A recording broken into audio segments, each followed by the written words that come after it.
Hello बच्चों, आज हम आप लोगों को आपकी हिंदी की बुक जो है बसंत भाग 1, ये जो हिंदी की बुक है आपके एनसीईआरटी की, इसका लेसन नंबर 16 जिसका नाम क्या है, वन के मार्ग में।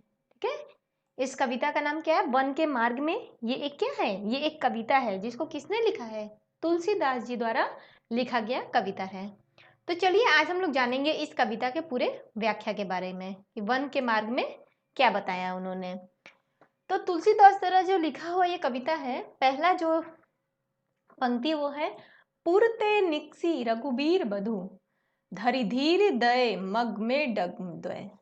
ठीक है, झलकी भरी भाल कनि जल की पुट सूखी गए मधुरा धरवे।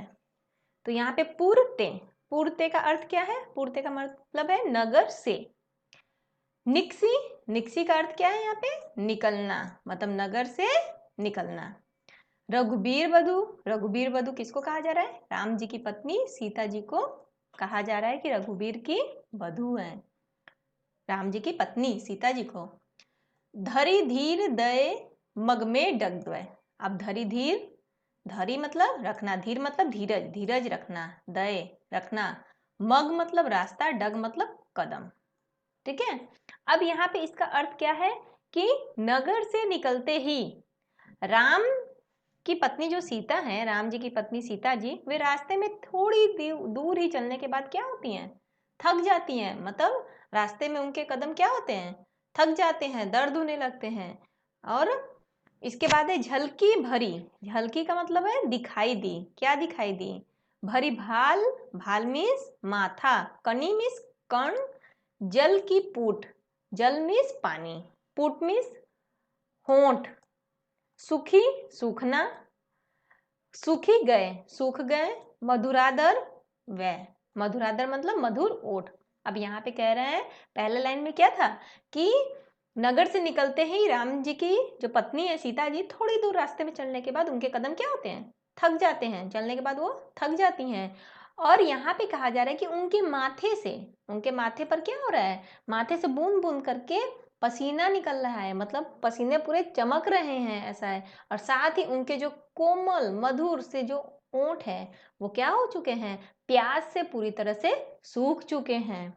तो ये सीता जी के जो उस समय की दशा है उसके बारे में बताया जा रहा है। फिर है, फिरी बुझती है चलनो अब कैतिक पर्ण कुट्टी करिहो कित है। अब यहाँ पे कहा जा रहा है फिरी, फिरी बुझती है, बुझती का मतलब पूछना। ठीक है, फिर से वो पूछती हैं कि चलनो अब कैतिक, कैतिक का मतलब कितना, अब और कितना चलना है, पर्णकुटी जो पत्तों से बना हुआ कुटिया होता है ना उसको बोलते हैं पर्णकुटी। करियो कित है, करियो मतलब बनाना, कित मतलब कहाँ। अब वो राम जी से पूछती हैं कि अभी और कितना दूर चलना है, पर्णकुटी जो पत्तों की कुटिया है उसको कहाँ बनाना है।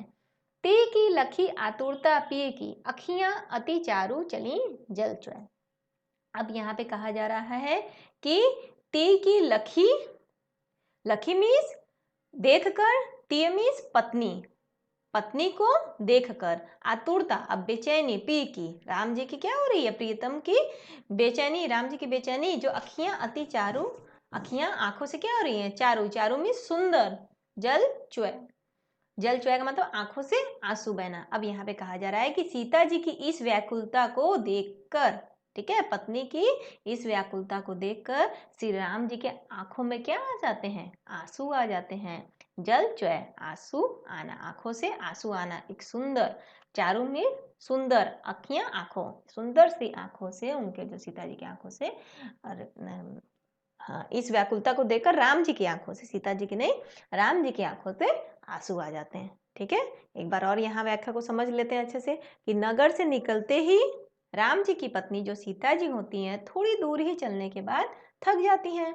फिर उनके माथे पर क्या हो जाता है, पसीना आने लगता है, और साथ ही उनके कोमल मधुर ओंठ जो होते हैं वे भी प्यास से सूखने लगते हैं। और जब उनके प्यास से होंठ सूखने लगते हैं तो वे राम जी से पूछती हैं, क्या पूछती हैं कि अभी और कितना दूर चलना है, ये जो पर्ण कुटी है, पत्तों की कुटिया है, उसको कहाँ बनाना है।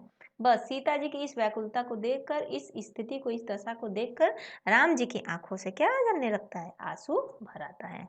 तो ये था पहला का व्याख्या, अब चलिए आगे बढ़ते हैं। दूसरा क्या है, जल को गए लखनऊ है, लारिका परिखो, पिय छा खरीक है ठाड़े। अब यहाँ पे बोलना है लरिका, लरिका का मतलब क्या है, लड़का। परिखो, परिखो मतलब इंतजार करना। जल को गए लखनऊ मतलब लक्ष्मण जी कहाँ गए हैं, पानी लाने के लिए गए हैं। पिय छा खरीक है ठाड़े, छा मीन्स छाया, खरीक मीन्स कुछ समय, ठाड़े मीन्स खड़े रहना। अब यहाँ पे कह रहे हैं कि सीता व्याकुल मन से, अपनी जो वो व्याकुल है ना, उसी ऊपर वाले पैराग्राफ में बताया ना कि सीता जी व्याकुल हो गई, उसी व्याकुलता को देखकर राम जी की आंखों से आंसू गिरने लगे। तो वही बोला कि सीता जी के जो व्याकुल मन से श्री राम से कहती हैं, अपने उस व्याकुल मन से ही श्री राम से कहती हैं सीता जी कि लक्ष्मण कहाँ गए हैं, पानी लाने गए हैं। ठीक है, उनके आने तक आप किसी पेड़ की छाया में थोड़ी देर क्या कर लीजिए, विश्राम कर लीजिए। ठीक है, फिर आगे है पोछू पसेऊ बयारी करो। पसेऊ मीन्स पसीना, पोछी मीन्स पोछना, पसीना पोछना, बयारी हवा करो। ठीक है, फिर अरु पाए पखारी हो भूभुरी ठाड़े। अब यहाँ पे कह रहे हैं कि पाए मीन्स पैर और पैर, पखारियों मीन्स धोना, भूभुरी गर्म बालू ठाड़े। अब यहाँ पे कहा जा रहा है कि श्री राम सीता जी की इस व्याकुलता को देखकर कुछ देर क्या करते हैं, पेड़ की छाया में वहां पे बैठ जाते हैं। और तुलसी रघुबीर प्रियाश्रम जानी के बैठी विलम्ब लो कंटक खाड़े। अब जो है कहा रहे हैं तुलसी रघुबीर, ठीक है, विलम्ब लो कंटक, विलम्ब मीन्स क्या होता है, देर हो जाना, कंटक मीन्स कांटा, जो काढ़े, जो निकालना, काढ़े मीन्स कांटों को निकालना। अब वहां पे क्या कर रहे हैं कि सीता जी के पैरों से वो कांटे निकालने लगते हैं। कौन, तुलसी रघुबीर प्रियाश्रम जानी, राम जी सीता जी के पैरों से वहां पे बैठकर आराम करते करते कांटे निकालने लगते हैं। जानकी ना को नेक लख्यो पुल को तनु बारी विलोचन बाढ़े।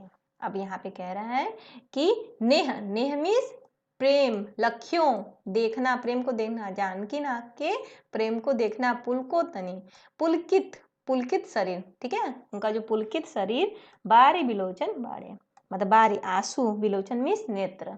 अब यहाँ पे कहा जा रहा है कि श्री राम जी जब सीता जी की इस व्याकुलता को देखकर कुछ देर जब पेड़ के नीचे बैठते हैं, ठीक है, तो फिर वो क्या करते हैं, सीता जी के पैर से कंटक कांटे निकालने लगते हैं।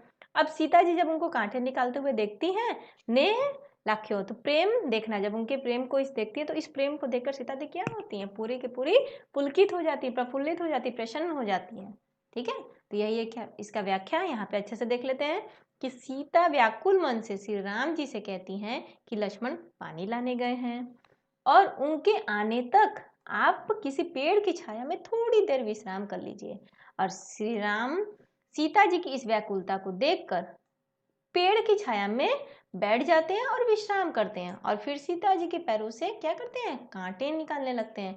और जब राम जी सीता जी के पैरों से कांटे निकालते रहते हैं तो सीता जी उन्हें प्रेम पूर्वक प्यार से देखती रहती है और मन ही मन अपने प्रियतम के इस प्यार को देखकर पूरी तरह से पुलकित हो जाती है, मतलब खुश हो जाती है, प्रसन्न हो जाती हैं।